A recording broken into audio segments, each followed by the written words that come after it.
ត្រ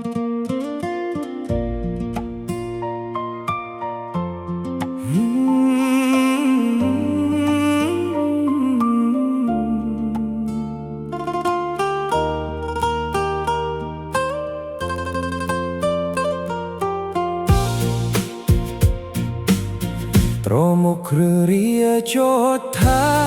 ដាក់បទបញ្ជា01ឲ្យអនុវត្តគ្រប់រាធានីខេត្តត្រូវបោ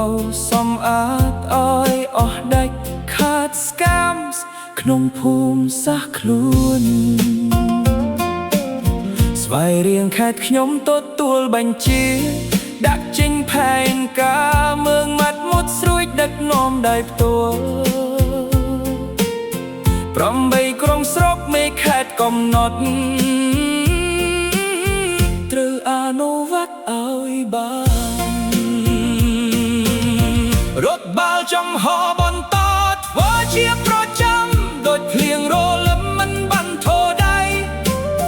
គោលដៅសង្ស័យត្រូវចោះបងក្រាបន្ទាន់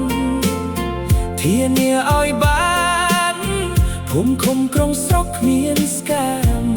ស្ទាតឡើយ